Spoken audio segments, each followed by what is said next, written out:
Please welcome Dr. Siva Subramanian. Thank you, Sanjeev. It's a pleasure to be here. Let me start with a small prayer, which is started by DVD, but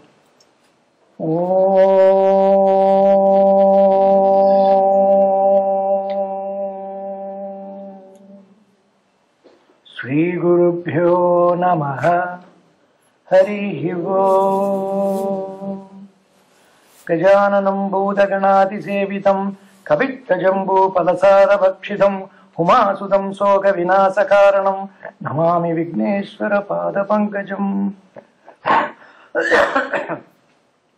Sri Rama Rama Rameti Rame Rame Manorame Sahasranama Tattulyam Rama Nama Varaname Sri Rama Nama Varanam Om Namayiti Hari Om Sri Gurubhyo Namaha Hari Om.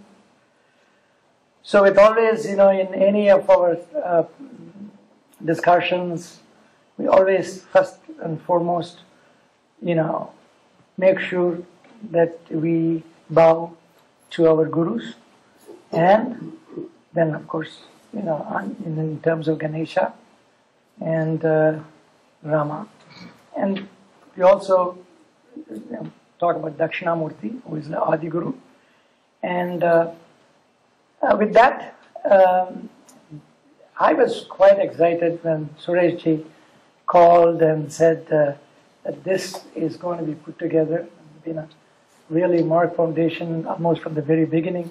I have had the opportunity to be able to discuss with all the founder members and the directors, and they are going to have this at Mangal Mandir and Hinduism, a pluralistic tradition without borders.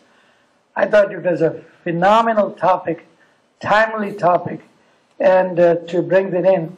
And I'm hoping, as you said, more people, especially the younger generation people, will be joining. I see some representation of them, but I need more of them to be able to listen, because, as it was pointed out, it is where the challenge is.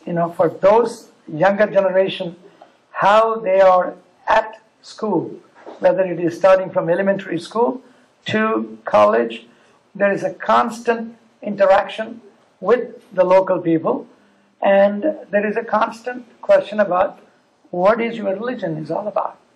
And most of them, or many of them, are challenged to be able to describe what it is. But I also have to confess, many of us adults are also challenged to be able to say what it is, So I think it is very important that we familiarize ourselves with our religion, and so we can, including make the distinction between what is religious and what is being spiritualistic.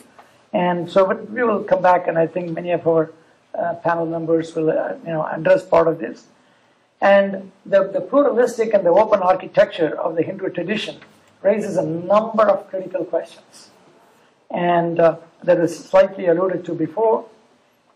Because Hindu Dharma, and in fact we should probably say technically Sanatana Dharma, is the right terminology, but that itself is a problem because people don't even know that very well. In fact, among Hindus themselves, many of them don't know. And so the Sanatana Dharma gives its adherents total freedom to worship God in any form and using any name, which is good. Ishta Devata, it is a personal God. Okay, and so it could be Rupa Arupa. I say it doesn't have to have form either, and it can be formless. And so we are comfortable, in terms of worshipping in any form, many forms, and no forms, at all. And so this poses a challenge, especially for the next generation. And so, what is this?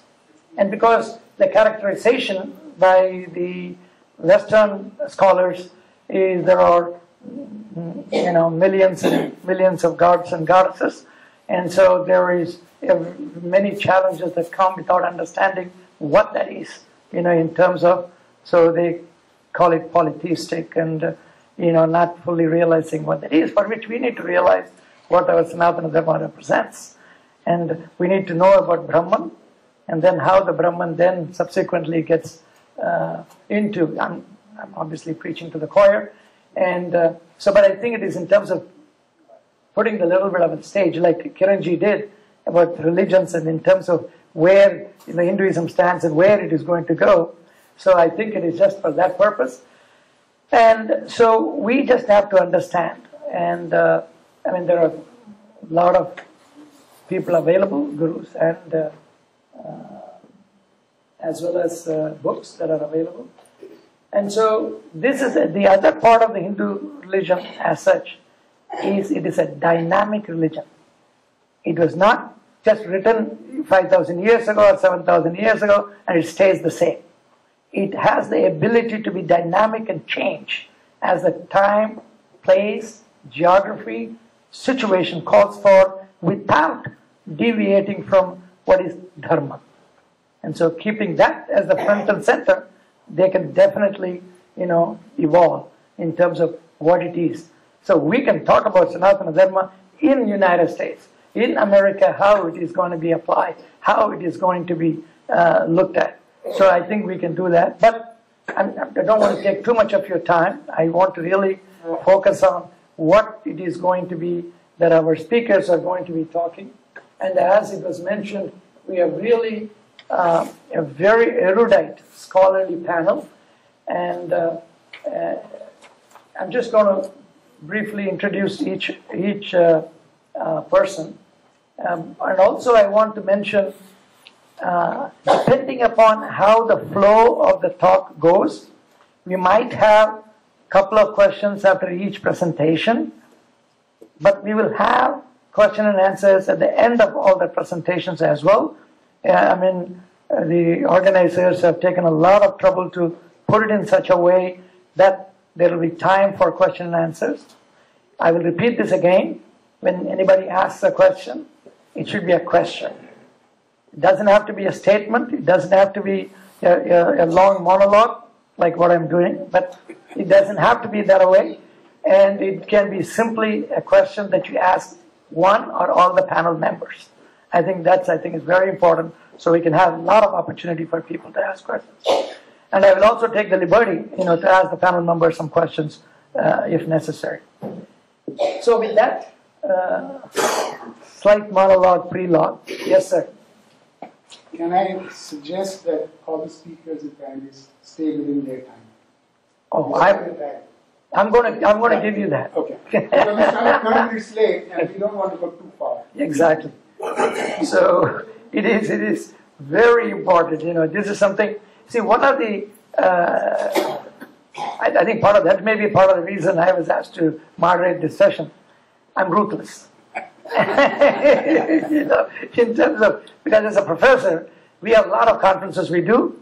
We keep to, when we say 10 minutes of time, 10 minutes it is. 2 minutes before that, I'll be giving a timer signal. And so then 2 minutes to wrap your thoughts, in terms of that. And then so we'll have some questions and answers. So that I think is something that, that we do. So with that,